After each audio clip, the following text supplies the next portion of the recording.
Hai, selamat datang di Seribu Talk, podcastnya Seribu, marketplace freelancer terbesar di Indonesia. Senang banget hari ini Seribu bisa menjumpai Sobat Seribu sekalian, dan hari ini adalah perdana. Yeay, tepuk tangan dulu. Podcast perdananya Seribu, dan mudah-mudahan apa yang nanti kita akan sampaikan insightful banget untuk Sobat Seribu ya. Hari ini kita mau bahas tentang kunci sukses jadi freelancer dan potensi cuan. Waduh, pokoknya yang cuan-cuan itu harus disimak sampai habis ya. Nah, mungkin yang baru menyimak atau mungkin baru tahu Seribu, apaan tuh ya Seribu? Nah, saya pengen kasih tahu dulu apa itu Seribu. Tapi sebelumnya saya mau kasih tahu dulu saya siapa ya. Saya Nuni Skarlati yang akan menjadi host di podcast ini yang akan menemani teman-teman semuanya. Nah, Seribu Talk sendiri ini adalah platform podcastnya Seribu yang menyajikan wawasan mendalam seputar bisnis, khususnya bagi para pelaku UMKM dan para profesional di industri kreatif. Seribu Talk bertujuan untuk memberikan inspirasi, strategi, dan tips praktis yang dapat membantu pendengar dalam mengembangkan dan mengoptimalkan bisnis mereka. Jadi Sobat Seribu, jangan sampai kelewatan episode-episode lanjutan dari Seribu Talk yang nanti update-nya akan kita upload, kita sampaikan terus di sosial medianya Seribu yang nanti akan kita tulis di description box di bawah gitu. Nah, nggak lupa juga saya thank you banget buat partner kita Hello Life V-Office yang sudah menyediakan tempat yang oke banget, segala infrastruktur, fasilitas yang top banget. Jadi kalau Sobat Seribu pengen bikin podcast, konten kreatif, atau webinar, talk show, dan lain sebagainya, bisa datang ke Hello Life Office dan manfaatkan semua fasilitas yang ada. Thank you Hello Life.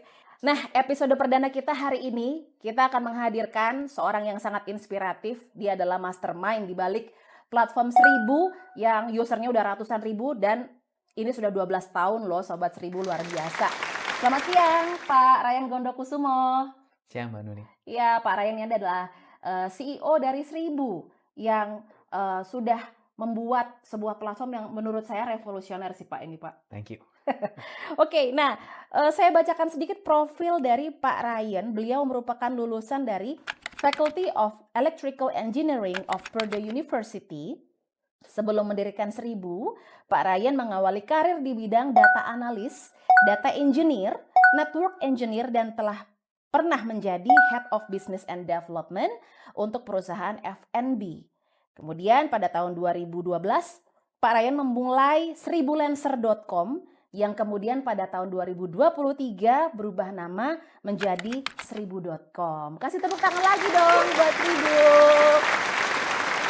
Nah, teman-teman Sobat Seribu ya, mungkin yang baru join, baru tahu tentang, wah ada juga ternyata ya platform yang ngumpulin freelancer dan klien atau perusahaan yang membutuhkan jasa freelance.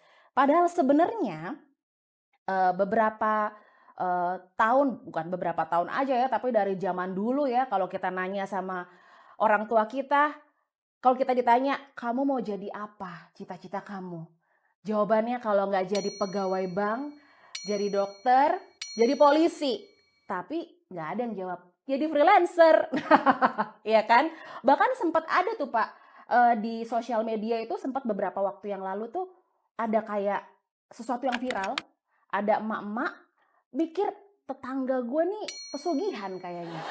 Nggak pernah keluar rumah, nggak ketahuan kerja, di rumah terus, tapi duitnya banyak gitu ya. Dikiranya pesugihan, padahal sebenarnya dia kerjanya freelancer gitu kan. Nah, jadi masih banyak mindset-mindset seperti itu. Padahal sebenarnya Sobat Seribu, saya mau bacain beberapa fun fact nih Pak, yang seru banget kaitannya dengan freelancer. Yang pertama nih, Google memiliki tenaga kerja pekerja lepas lebih banyak dibandingkan dengan karyawan tetap. Tuh, Google ya, sekelas Google. Yaitu 54% adalah freelancer dan 46%-nya adalah karyawan tetap. Tuh, sekelas Google aja lebih banyak freelancernya. Kemudian, yang kedua, menurut survei Seribu tahun 2020 terbukti lebih dari 20% freelancer mengaku mereka menghasilkan penghasilan bulanan yang setara dengan UMR pada tahun itu. Tuh, sama. Padahal freelance nih. Yang ketiga adalah Indonesia masuk dalam posisi ke-9 dengan pertumbuhan freelancer tercepat di dunia. Dengan demografi, 56%-nya memiliki pendidikan sarjana dan diploma dan mayoritasnya berusia 18 sampai 35 tahun. Oke, nah kita mau ngobrol-ngobrol nih setelah kita tahu banyak banget fun fact yang ada terkait dengan freelancer bahwa ternyata industri-industri besar, bisnis-bisnis besar juga sebenarnya banyakkan freelancernya daripada karyawan tetapnya gitu, Pak. Nah, sekarang kita mau ngobrolin tentang tren freelancer di Indonesia. Sebenarnya pekerjaan freelancer itu di Indonesia perkembangan atau trennya itu bagaimana ya, Pak? Oke, jadi, pas dulu kita mulai ya di Mhm. 2012, Yes. itu, jumlah freelancer atau pekerja lepas itu masih, belum banyak di Mhm. Indonesia gitu. Dan ketika saya itu dulu banyak ke klien ya, benar kayak tadi Mbak Nunik, bilang gitu Mhm. ya, bahwa pekerja lepas itu sesuatu yang, mereka bingung. Yes, betul. Klien-klien kita bingung, itu apaan gitu ya. Iya. Jadi, yang sering terjadi adalah mereka pengennya pekerja tetap, Mhm. gitu. Jadi saya harus melakukan namanya edukasi market gitu. Mhm. Dan dari sana ternyata, eee, cikal bakalnya kenapa waktu itu pekerja lepas tuh nggak banyak, nggak cuma karena market dari demand side belum paham, Yes. supply side pun masih jumlahnya tidak banyak. Mmm. Ya, dan waktu itu pekerja lepas itu, mereka kan harus kerjanya dari rumah lah, Yes. remote gitu ya. Mhm. Jadi sangat mengandalkan, internet. Betul. 2012 internet itu, provider-nya masih sangat sedikit. Mhm. Ya dulu itu kalau nggak salah Telkom, yang pakai modem ya, Ya, heeh, betul. jadi, itu harganya mahal dan bandwidth-nya juga pelan. Betul. Jadi, itu juga yang buat, apa namanya, industrinya belum grow ya. Mhm. Gitu, tapi kayak sekarang itu, internet provider udah jauh lebih banyak Mhm. dan secara harga lebih murah dan kecepatan juga lebih cepat ya atau Yes. tinggi Betul. gitu. Jadi perihal pertama itu lebih ke masalah infrastruktur dulu sih Mhm. sebenarnya. Mhm. Dan kalau kalau based on data, di 2012 itu Mhm. pengguna internet di Indonesia tuh cuma sekitar 70 juta. Oke. Padahal populasi itu kayaknya waktu itu udah 230, 240 Oh, juta ya. masih jauh ya? Betul. Oke. Tapi 2023 tahun lalu ya, based on data itu pengguna internet udah naik ke 150, 160 juta deh. Mhm. Dan populasi kita kan 260 juta kan ya. Mmm. Jadi naik 2 kali lipat dalam satu Iya. dekade ini gitu. Jadi, aku lihatnya lebih ke kita ngambil satu langkah ke belakang. Mhm. Bukan ke seberapa market mengertinya, Mhm. tapi lebih ke fasilitas atau infrastruktur yang diperlukan supaya mereka bisa jadi freelancer-nya dulu belum Yes, solid betul. sekarang. Betul, betul, betul. That's why dulu mungkin nggak terlalu populer karir pet Betul, seorang freelancer, tapi sekarang dengan berkembangnya industri, berkembangnya infrastruktur, makin mudah untuk jadi seorang freelancer. Bahkan karyawan kantoran juga ngerangkap jadi nyambi jadi freelancer juga gitu ya, Pak. betul. Betul. Nah, tapi selain dengan apa namanya, infrastruktur yang dulu mungkin, eee, tidak terlalu mumpuni gitu ya dalam hal, koneksi internet dan lain sebagainya sehingga tidak memungkinkan untuk bekerja secara remote gitu ya. Tapi perbedaannya apa lagi, Pak? Cara kerjanya seorang freelancer zaman dulu dengan freelancer zaman sekarang. Kayaknya sekarang anak kuliah udah nge-freelance. Mhm, Bahkan, ya konten-konten kreator itu juga freelancer ya kan. betul. Jadi apa sih Pak perbedaan cara kerjanya freelancer zaman dulu sama yang zaman sekarang? Oke, itu pertanyaan bagus. Jadi zaman dulu itu freelancer itu lebih ngelihat ke arah portfolionya mereka, Hmm, output-nya gitu ya. ya. Eee, oleh karena itu freelancer zaman dulu, Mhm. banyak daripada klien itu, sebenarnya tidak begitu puas atau expectation-nya lebih rendah, Oke, yes, gitu. yes. Karena kenapa? Ada satu section atau bagian tuh namanya client handling, Mhm. yang freelancer-freelancer zaman dulu itu tidak titik beratkan di sana. Yes. Dan output itu bisa berupa sesuatu yang estetik atau cantik atau rapih ya, Mhm. tapi secara skill-nya pun juga masih kurang. Jadi skill Mmm. pakai tools, skill pakai software ya. Mhm mhm. Kenapa? Karena zaman dulu 2012 belum ada tuh video-video yang menjelaskan atau Yes, betul tutorial-tutorialnya sekali. gitu. Betul. Nah, saya sendiri pun dulu juga jadi freelancer, Mhm. semuanya jadinya learning by doing gitu Oh, ya. oke. Pernah jadi, UI designer freelance, ya copywriting freelance juga pernah gitu. Jadi, zaman dulu itu belum ada suatu konten, artikel ya, ataupun kalau zaman sekarang itu tuh kita bisa nonton dari video di Instagram, Mhm. di Ya. TikTok gitu Yes, kan ya. Zaman dulu ini semua nggak betul. ada. Dan kalau zaman sekarang bedanya sama zaman dulu ya, Instagram itu baru benar-benar naik daun itu sekitar 2000 kayaknya 13, 14-an Mhm. gitu ya. Dan disitulah mulai muncul konten-konten yang dapat dikonsum dengan lebih cepat ya. Yes, betul. Kalau zaman dulu itu kita harus nontonnya lewat ke blog ya. Ya. YouTube pun rata-rata videonya cukup panjang Yes, dan sehingga kayak, consumer nggak semuanya itu mau nonton sampai habis misalnya kayak betul. gitu ya. Nah, kontennya jauh lebih sedikit Mhm. daripada sekarang ini. Iya. Dan juga TikTok udah mulai, masuk dan happening itu sekitar 2018-an ya atau 19 gitu. Mhm. Nah, jadi dengan adanya teknologi atau aplikasi-aplikasi sosial media, Mhm. itu ngebantu, populasi di Indonesia untuk lebih understand, lebih educated, untuk jadi freelancer tuh yang benar dan tepat, sesuai dengan ekspektasi klien tuh harus seperti apa. Yes, betul sekali. Belum lagi ditambah dengan perkembangan marketplace ya, Pak. Banyak orang yang akhirnya bisa jualan online Betul. juga di situ. Juga apa, transportasi online yang dulu mungkin belum terlalu booming, sekarang jualan di, channel apa namanya, yang transportasi online itu tadi. Apa, industri rumahan juga bisa, gitu. Nah, kita pengen tahu juga nih, Bapak ini kan sebagai pionir, bukan cuman pionir, tapi memang cuman satu-satunya marketplace freelancer made in Indonesia. Bapak ini adalah pionirnya, gitu. Jadi, apa sih kalau boleh cerita nih, yang mendorong, Bapak waktu itu melihat, oh ada kebutuhan ini, ada keterbatasan ini dari sisi freelancer, kemudian akhirnya membangun platform ini. Boleh ceritain nggak, Pak? Boleh. Jadi menariknya di 2012 pas kita pertama kali mulai Mhm. platform ini, banyak market itu selain mereka belum paham Mhm. ya, dan ini sesuatu yang istilahnya inovasi baru, tapi sebenarnya masalah yang kita coba untuk solve itu masalah yang lebih basic lagi. Iya. Jadi karena saya dulu pernah jadi freelancer, saya Oke. pernah juga kejadian di mana saya, kerjain buat klien dan nggak dibayar. Aduh, sedih banget. Betul. Jadi berangkatnya itu dari sana Oke. juga gitu. Jadi, Mbak Nuni kayak, apa namanya, kadang kan serba salah. Klien itu ada yang kejadiannya itu saya udah kerja, Mhm. kasih hasilnya ke dia, tahu-tahunya kliennya menghilang. Aduh, Tap waduh. tapi Oke. nggak bisa dikontak lah ya istilahnya. Nih ya, nanti kalau nonton YouTube ya, nih, sekarang udah bikin platform nih orangnya nih. Supaya teman-teman juga nggak kejadian yang Iya, serupa gitu ya, betul. cukup saya aja. Nah, anyway di sisi lain banyak klien kita pun juga sama. Jadi ada freelancer yang udah minta uangnya dulu di awal, Mhm. ternyata, klien itu kena PHP.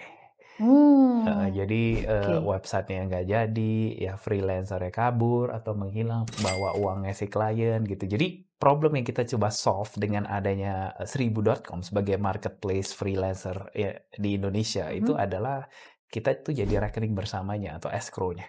Oh, oke. Heeh. Jadi Iya iya. klien pas misalnya order lewat websitenya kita, order jasanya freelancer, mereka bayarnya ke PT Seribu. Kita Mmm. tahan dulu, payment-nya, Ya, freelancer kerja, setelah pekerjaannya selesai baru kita cairin ke freelancer dan freelancer. klien dapat hasilnya. Wah, Jadi, oke. sebenarnya back to basic-nya itu adalah, keamanan ya dan Iya, kenyamanan untuk bertransaksi sebenarnya. oke. Masalah selanjutnya of course kita mesti edukasiin freelancer kita gimana caranya client handling, gimana menghasilkan output sesuai client expectation, pastiin timeline daripada pengerjaannya juga tepat betul. gitu. Itu follow through-nya. Tapi Oke. nomor satu problem yang di-solve itu sebenarnya masalah proteksi. Jangan sampai ada yang istilahnya kita jadi tripartit kan kalau kayak Yes. gitu kan ya. Karena masalah keamanan dan kenyamanan bertransaksi. Oke.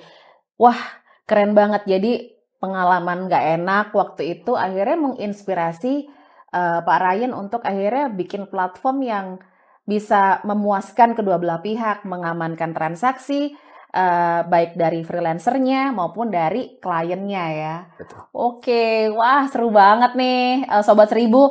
Yang jelas kita masih ada beberapa lagi obrolan yang lebih seru lagi tentang seribu.com. Jadi jangan kemana-mana. Balik lagi di Seribu Talk, podcast Seribu, marketplace freelancer terbesar di Indonesia. Tadi kita udah bahas tentang apa sih itu freelancer, terus bedanya dulu sama sekarang kayak gimana gitu ya. Nah sekarang Sobat Seribu kita mau tahu nih, kalau dari platform seribu.com sendiri gitu ya, ini kan sudah 12 tahun ya Pak, lama banget. Kita kasih tepuk tangan dulu, 12 tahun loh. It's not an easy journey ya, bener kan? Nah, Seribu ini sudah berdiri sejak tahun 2012. Boleh diceritain nggak Pak? Pertumbuhannya udah berapa banyak dari sejak awal berdiri sampai dengan sekarang? Oke, Kak, mungkin aku jelasin dari segi freelancer dulu ya, Yes. Mbak Nuni ya. Jadi freelancer kita sampai 12 tahun terakhir ini yang register itu udah sekitar 600-an ribu freelancer gitu. Wow, keren. Tapi dari freelancer kita yang register, kita pun juga kurasiin freelancer kita gitu. Dan so far kita juga fokusnya lebih ke kualitasnya mereka dari segi kayak time management seperti apa, cara komunikasi ke klien sama outputnya kayak apa gitu. Yes. Dan so far freelancer kita pun juga yang setelah kita kurasi ya, itu juga cukup banyak case study yang lumayan menarik gitu. Jadi kita juga punya freelancer di Jogja. Dulunya itu dia teknisi sebelum jadi freelancer. Oh, wow. Oke. Gajinya dia cuma 1,3 juta per bulan. Oke. Iya. Dan setelah jadi freelancer, dia dapat ratusan job. Itu kayaknya sekitar 2017-2018an ya, pas dia mulai karirnya di seribu.com gitu ya. Dan dia sampai hari ini, dia itu punya software house sendiri dengan 7 orang. Oh, wow. Keren banget. Berarti freelancer tuh juga bisa scale up ya, Pak? Bisa. Yes. Dan Oke. itu namanya Pak Wahyu ya, Oke. dan dia itu dapat banyak project-project buat website dan lain-lain. Dan kliennya dia itu sekitar 95% tuh datangnya dari seribu.com sebenarnya dia cerita gitu. Keren banget. Oke. Kita ada case study yang lain, desainer pun juga hal yang sama gitu ya. Dan kalau yang ini dia singgungnya itu lebih ke arah di mana pas dia kerja kantoran ya, di agency ya, Oke. nggak ada waktu untuk keluarga. Yes, betul. Tapi setelah jadi freelancer ya, nah beda cerita, dia bisa manage time-nya lebih baik dan secara income itu jauh lebih tinggi. Oh, oke. Work-life balance-nya tuh ada banget ya, Pak, dengan platform Seribu ini. Betul. Jadi freelancer itu sebuah career path menurut saya. Oke. Betul. Tapi kita tidak boleh samain, jadi freelancer itu bukan professional life. Freelancer itu entrepreneur life. Oh, I see. Yes. Setuju, Pak. Oke. Ketika kita tidak berusaha, ya maka tidak ada income. Yes, betul. Oke, nah tapi jangan salah juga nih Sobat Seribu. Pokoknya sebesar apa usaha kita, demikianlah juga outputnya ya Pak ya. Makanya nggak boleh berhenti, harus terus bergerak, harus terus berkarya gitu melalui platform Seribu ini. Tadi kan sudah ngobrolin tentang contoh-contoh gitu ya, demografi atau profile dari freelancer yang ada di seribu.com. Kalau untuk profil dari segi klien gitu yang memanfaatkan solusi crowdsourcing dari Seribu tuh siapa aja Pak profilnya? Jadi klien-klien kita itu banyak kan yang UKM ya, sama business owner yang baru mulai atau small business owners gitu. Biasanya Yes. mereka punya tim itu bisa maksimum sampai 50 orang gitu. Tapi Oke. paling banyak itu 5 sampai 10 orang ya Mhm. bisnisnya gitu. Starting 1, 2, 3 tahun kayak gitu. Iya. Dan kenapa sih dia pakai jasanya di seribu.com lah Mhm. istilah dan cari freelancer kita itu karena dari segi budget itu sangat friendly Iya. ya, dan juga jasanya di kita cukup banyak juga Mhm. ya. Dan klien-klien kita itu contohnya itu ada yang kayak Legalku, yaitu perusahaan legal, online company Yes. juga ya, tech Betul. startup. Ada juga itu tuh Inoue Print ya, Mhm. mereka printing company di BSD kayak Oke. gitu. Ataupun kayak dulunya UKM tapi mereka grow cepet tuh Baba Raffi Oh, gitu. oke. Dan Kebab itu ya? yang kebab Baba Mhm. Raffi juga gitu. Jadi kita udah handle sampai hari ini kan 30-an ribu klien ya. Wow. Sekitar 98% itu di Indonesia, 2% itu di luar negeri. Oh, ada yang di luar negeri juga ternyata ya? Betul. Dan targetnya aku ke depannya itu memang mau datengin lebih banyak lagi klien-klien luar negeri, tapi freelancer-nya akan lebih banyak tuh tetap di Indonesia gitu. Wah. Jadi itu plan-nya ke depan gitu karena platform kita ini sangat bisa untuk kita scale up gitu Mbak Nuni. Oke, itu adalah perwujudan visi ya Pak Betul. dari Seribu ya sebagai platform yang menjembatani antara klien perusahaan dengan para freelance. Kalau boleh tahu nih Pak, kira-kira apa sih visi atau cita-cita dari Seribu sendiri dalam memberdayakan para freelancer di Indonesia ke depannya tuh gimana? Oke, jadi kalau dari kita sendiri ya saya sendiri pas saya mulai di 2012 Mhm. itu salah satu tadi saya udah cerita ya Iya, tentang manfaatnya platform kita ya, iya, proteksi yes. transaksi. Tapi di sisi lain saya juga ngelihat di Indonesia itu punya challenge yang lumayan gede Mhm. di human resource yaitu populasinya kita gede, tapi lapangan pekerjaannya terbatas. Yes, true. Jadi visinya itu saya pengen sebenarnya providing a platform yang bisa kasih mereka kerjaan freelance ya ke Mhm. populasi di Indonesia gitu, Yes. supaya mengurangi pengangguran gitu. Waduh. Karena Oke. sebenarnya kayak talent-talent freelance di Indonesia itu luar biasa menurut Mhm. saya apalagi dari segi programmer, desainer ya, Yes. videographer, editor gitu, Mhm. kualitasnya ada.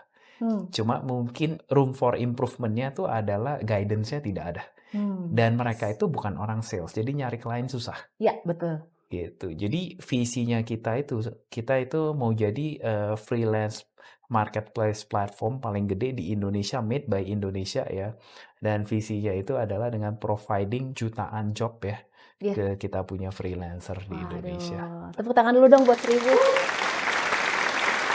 Aduh, mudah-mudahan bisa terwujud sampai nanti semakin besar platformnya dan benar-benar turun drastis angka pengangguran di Indonesia ya, Pak. Amin.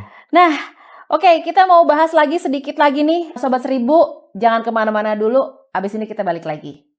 Balik lagi ke Seribu Talk, podcastnya Seribu, platform marketplace freelancer terbesar di Indonesia. Tadi kita udah ngobrolin ya tentang bagaimana Seribu sudah memberikan impact gitu bagi freelancer maupun klien di Indonesia. Nah sekarang kita mau ngobrol yang lebih praktikal nih Pak. Kalau dari sisi platform seribu.com sendiri, kalau misalkan kita mau cari jasa tertentu atau kita butuh services tertentu, kira-kira apa aja sih jasa atau kategorinya yang tersedia di Seribu? Jadi jasa-jasanya kita itu kita Hmm? tailor dengan kebutuhan klien-klien atau target marketnya kita. Ya, Contohnya kalau dari UKM atau small business yang baru mhm, mulai ya, pasti mulai dengan logo dulu. ya, Ya, kalau nggak kemasan, kalau misalnya dia jualannya itu goods lah ya atau yes, makanan kayak gitu. Nah, dari sana banyak dari mereka masuk setelah udah punya brand identity-nya itu mereka masuknya ke konten. oke, Jadi banyak juga yang nyari jasanya jasa buat video, mhm, ya jasa istilah buat website, yes, landing page, termasuk copywriting yang di dalamnya mhm, sama fotonya oke, gitu. Jadi semua itu mereka ada bahkan company yang istilahnya masuk ke website kita dan cari itu semua di website kita, jasanya. Oke. Ya, setelah itu kita juga provide jasa-jasa untuk naikin, leads atau, datengin calon klien. Yes. Jadi kayak jasa sosial media marketing, Mhm. jasa jalanin Google Ads sama, Meta Ads itu Mhm. termasuk gitu. Bahkan sampai saat itu jasa paling populernya kita itu jasa naikin Google Review, Oh, oke. jasa naikin review Shopee sama Tokopedia punya produk ya. Yes. Nah itu kita semuanya ada. Jadi itu semua tuh total-total kita ada ratusan jasa ya di Seribu Mhm. gitu. Jadi, kita benar-benar providing semua jenis UKM ataupun bisnis ya, dengan semua jasa yang mereka perlukan. Mhm. Sampai-sampai Iya. aku tuh juga cukup banyak klien-klien yang sendirian dan timnya itu semua pekerja lepas. Oh, wow. Betul, dan bisnisnya sangat jalan, Oh, wow.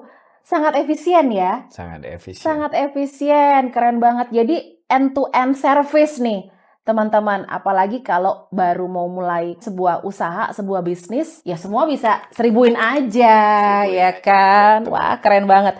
Nah, kalau dari misalkan nih, sekarang Sobat Seribu, kayaknya gue tertarik banget nih mau join di platform Seribu. Atau kayak apa sih sebenarnya cara kerjanya? Gimana caranya nemuin talent yang tepat untuk kebutuhan saya gitu. Jadi sebenarnya cara kerjanya mungkin bisa dijelasin nggak? Anggap aja saya mau mulai usaha baru gitu Yes, ya, betul. Oke. di dunia saya jualan, minuman mungkin ya, Mhm. jus gitu ya. Jus, oke. Nah, pertama-tama saya tinggal masuk ke seribu.com, Mhm. terus saya butuh misalnya logo dulu gitu ya Mbak Mhm. Nuni ya. Jadi saya akan di situ ada search engine gitu. Mhm. Kita tinggal masukin kata kuncinya logo. Mhm. Logo enter, habis itu muncul tuh paket-paket atau jasa-jasa, yang berhubungan sama logo Oke. dari setiap freelancer yang buat jasa tersebut. Oke. Ada yang harganya 300.000, ada Mhm. yang harganya 1 juta gitu. Terus? Kenapa harganya bisa beda-beda? Iya. Tergantung experience-nya mereka, Oh, oke. jumlah desain logo yang dikasih juga, Portofolionya ya. Oke. portofolionya. Mhm. Jadi itu kayak benar-benar marketplace ya. Saya Hmm. sebagai apa, pemilik bisnis, Mhm. misalnya saya, "Aduh kayaknya saya pengen 10 desain nih," gitu Yes. ya. Ini ada satu nih yang jasanya 1 juta untuk 10 desain, Mhm. saya akan pilih itu. Tapi kalau Hmm. misalnya budget saya terbatas cuma 300.000, Mhm. nah maka saya akan pilih jasa yang lain yang mungkin cuma 3 atau 5 desain doang tapi harganya 300.000. Oh, wow, bisa menyesuaikan dengan budget kita sendiri ya. That's Betul. why marketplace banget ini. Oke. Dan abis itu kalau misal saya mau cari jasa yang lain ya, saya tinggal ketik lagi aja di Mhm. search engine tersebut, misalnya buat video. Iya. Nah, maka akan muncul. Kalau saya mau lebih spesifik, saya cari video animasi, saya ketik video animasi gitu. Oke. Jadi benar-benar tinggal pick and choose aja ya, Mhm. apa yang kita mau. Dan habis kita pilih jasanya, kita bisa langsung beli dan dapat invoice bayar ke 1.000, atau kita bisa chat dulu sama freelancer ya. Siapa Oke. tahu saya misalnya, oh ada pertanyaan-pertanyaan yang belum terjawab nih daripada scope yang Iya, iya. disiapin gitu. Nah, jadi semua ini terjadi di platformnya kita ya, Mhm. dan kita nggak perlu ketemu sama freelancernya lagi, Mhm. ya benar-benar semuanya online di platformnya kita, jadi seamless banget, cara kerjanya Mhm. gitu. Oke, wah, jadi sebenarnya nggak sulit, bukan sebenarnya, emang nggak sulit banget karena kita semua pasti sudah familiar dengan cara kerja seperti ini, flow-nya ini udah pasti seamless dan user friendly banget ya, Pak ya. Gitu.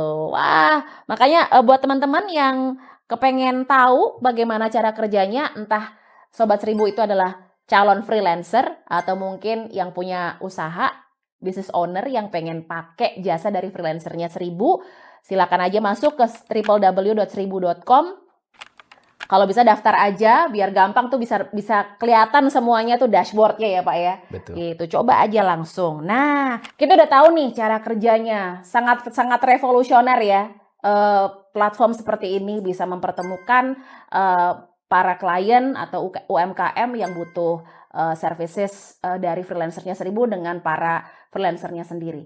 Kira-kira ke depannya nih Pak, apa sih kira-kira untuk pengembangan selanjutnya atau next step-nya dari seribu.com ini? Oke. Jadi kita selalu dengerin ya, client feedback ataupun freelancer feedback ya, karena marketplace itu dua sisi, supply sama demand gitu Iya. ya. Jadi kita harus selalu improving, mereka punya feature, convenience ya, speed juga. Hmm. Jadi contohnya kayak sekarang ini saya untuk klien order satu jasa, itu Mhm. saya udah coba calculate kurang lebih itu 4 sampai 5 menit. Oh, wow. Lumayan cepat kan ya, Mbak Nuni, tapi saya Betul. mau ke depan yang lebih cepat lagi 1 sampai 2 menit. Heeh. Waduh, Contoh ya, keren saya banget. coba Oke. lihat yang lama di mana sih Mhm. mereka buat brief-nya misalnya si Mmm, klien. yes yes. Nah, sekarang zamannya udah ada AI kan. Ya, betul. Jadi kita mau implement-nya, AI supaya buat brief-nya lebih cepat. Jadi klien Betul. itu nanti tinggal klik of a button-nya atau ketik, keyword untuk brief-nya, langsung brief-nya jadi, tinggal dia review, Wah, nggak pakai mikir ya? nggak pakai mikir. Ataupun sebalik ya, buat si freelancer buat jasa, Mhm. kita coba tarik 10 menit satu jasa misalnya. Oke Nah, gimana kita bisa pendekin jadi 1-2 menit? Masalah oke. kemudahan, masalah kenyamanan ya. Mhm. Jadi ujung-ujungnya produk selalu di-develop dan di-improve for the users gitu. Gitu. Nah, itu pertama ya yang Mhm. kita akan lagi lakukan gitu. Jadi how to shorten, the process ya Mhm. buat usernya kita, Mhm. dan tentunya gimana supaya secara, kita punya loading speed di website Iya. ya, pindah halaman itu less pages itu Mhm. tetap kita lakukan ya. Oke. Dan kedua, salah satu project yang lumayan gede itu adalah kita bakal luncurin, mobile app, Mobile apps. pertengahan tahun ini langsung di Android sama iOS ya. Mhm. Dan juga itu buat klien maupun freelancer-nya kita. Wah, Heeh, oke. dan satu hal lagi itu adalah nanti kita bakal luncurin juga 1000 V4 ya, dengan adanya, bertepatan juga dengan nanti mobile app di-launching gitu. Jadi 1000 V4 itu nanti akan ada di web sama responsifnya gitu. Jadi, Hmm. tahun ini sih bener-bener tahun yang, luar biasa banget gitu ya Mhm. untuk dari development sama pengembangan. Oke. Kita harapin dengan better product itu kita juga bisa ngejaring dan, new user lebih banyak, dan Mhm. buat existing user pun juga lebih happy, lebih dapet apa yang mereka cari di platform kita. Oke, waduh keren banget. 12 tahun tapi tidak pernah meninggalkan, improvement, development-nya tetap terus harus dilakukan supaya menjaga user experience-nya ya, Pak. Betul. Dan lebih lagi mendapatkan, new users gitu dari sisi freelancer maupun dari klien. Wah, keren banget. Nah, ini dia teman-teman, kita patut bangga ya, kita punya, sebuah platform karya anak bangsa, karya Indonesia yang, memberikan impact pada tenaga kerja Indonesia dan visinya adalah untuk menurunkan juga angka pengangguran di Indonesia dan bahkan kita juga nanti akan scale up untuk, yang di luar negeri, gitu ya, keren banget. Nah, mungkin ada beberapa hal yang mungkin bisa saya highlight dari obrolan, kita dengan, Pak Ryan hari ini adalah bahwa kita bisa lakukan apa aja, kita bisa temukan apa saja, apapun talent yang dimiliki oleh Sobat Seribu sebagai freelancer, silakan tawarkan di dalam platform seribu.com dan apapun yang dibutuhkan oleh perusahaan atau klien, apapun, servicesnya bisa juga dicari di platform Seribu. Kita nggak pernah tahu kira-kira, ke depannya apa aja, bisnis-bisnis yang ditawarkan atau services yang ditawarkan di Seribu, tapi yang jelas sudah ratusan kategori yang ada di sini dan sangat spesifik, teman-teman bisa langsung, akses ke www.seribu.com. Kita nantikan ya Pak, untuk semua pengembangan-pengembangan barunya, terutama yang apps-nya tadi, itu sangat memudahkan banget pastinya untuk para user. Dan mungkin dari Pak Ryan sendiri, closing statement-nya, buat para sobat Seribu yang lagi nonton apa, Pak? Closing statement-nya kalau dari Mhm. aku lebih, kan ada 2 sisi ya Yes. kita ya. Mungkin untuk teman-teman freelancer, tentunya, eee, dengan improvement yang ada di seribu.com ini, Mhm. kita juga harapin adalah kayak tadi yang Mbak Nuni juga mention ya, bahwa kita mendengarkan kita Yes. punya user Mhm. ya, untuk melakukan improvement ini supaya ke depan experience-nya lebih baik lagi dan hopefully juga tentu job semakin banyak lagi Yes. gitu ya. Betul. Tapi di sisi lain, being a freelancer itu adalah, eee, bukan bukan sesuatu yang shortcut gitu Mhm. untuk mendapat, income lebih banyak gitu, nggak banyak kerja keras yang mesti dilakukan ya dan lain-lainnya gitu. Jadi, mungkin untuk tidak menyerah ya, Dan Yes. jangan sampai cuma kasih 1-2 bulan terus abis itu kayaknya freelancer bukan Betul, betul, jalannya, betul. saya nggak seperti itu gitu. Yes. Saya aja ngerintis bisnis ini 12 tahun gitu ya. Yes. Jatuh Betul. bangun juga gitu. Jadi nggak ada yang gampang lah di Oke, dunia ini. betul. Tapi buat teman-teman, buat para pebisnis ya, klien-klien kita juga tentunya mau providing better product, better services, better freelancer juga ke depannya. Makanya nanti kita ke depannya pasti akan lebih banyak pelatihan-pelatihan, sertifikasi ke freelancer kita. Supaya dari segi client handling dan servicingnya pun juga lebih baik lagi daripada sekarang. Tapi it's all a process. Jadi kita pasti akan ke arah sana gitu. Oke, aduh luar biasa banget. Terus terang saya in awe karena Pak Ryan ini pemikirannya end to end banget ya. Memikirkan dari segi produk, dari segi platform, tapi juga memikirkan user experience sampai meningkatkan skill dari freelancer maupun juga user experience-nya diperbaiki. Very good job, 1000. Tepuk tangan dulu dong buat 1000. Nah, sebelum kita mengakhiri, dari tadi kita ngobrolin tentang produk, kita ngobrolin tentang servis, segala macam. Kita sekarang agak santai dikit nih Pak. Oke. Kita mau kasih challenge buat Pak Ryan. Ini kita mau kasih pertanyaan. Pertanyaannya gampang, tapi jawabnya harus cepet Pak.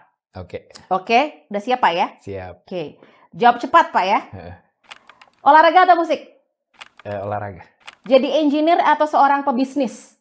Pebisnis. Pebisnis. Oke. Musik atau main game? Musik ya. Kopi atau teh? Kopi. Bubur diaduk atau bubur tidak diaduk? Tidak diaduk. Tidak diaduk, berarti tidak termasuk seorang psikopat. Katanya kalau bubur diaduk tuh katanya ciri-ciri psikopat katanya. Saya bubur diaduk soalnya. Untuk gue jawabnya benar. Yang terakhir nih Pak, pertanyaannya agak sulit nih. Hidup tanpa teman atau hidup tanpa uang? Hidup tanpa uang.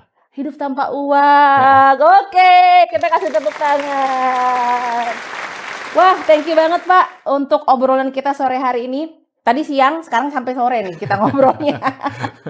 Yang pasti sukses buat Pak Ryan, sukses juga buat platform 1000, buat tim 1000. Semoga semakin banyak developmentnya, semakin banyak mendatangkan user, dan makin berkembang juga bisnisnya. Dan juga terima kasih buat teman-teman Hello Life V-Office yang sudah menyediakan tempat dan juga segala fasilitas. Kita bisa podcast dengan lancar dan nyaman sekali di sini. Buat teman-teman yang pengen memakai fasilitas atau bikin podcast, webinar, dan lain sebagainya, bisa langsung datang ke Hello Life V-Office. Nanti kita kasih informasinya di description box. Dan juga jangan lupa buat Sobat 1000 yang mau lihat lagi episode-episode selanjutnya yang pasti lebih seru lagi, jangan lupa juga follow Instagramnya 1000 yang nanti juga kita taruh di description box di channel YouTube ini. Thank you banget semuanya, dan akhir kata saya Noni Skarlati mohon pamit. Jangan lupa kerjaan freelance 1000-in aja. Bye.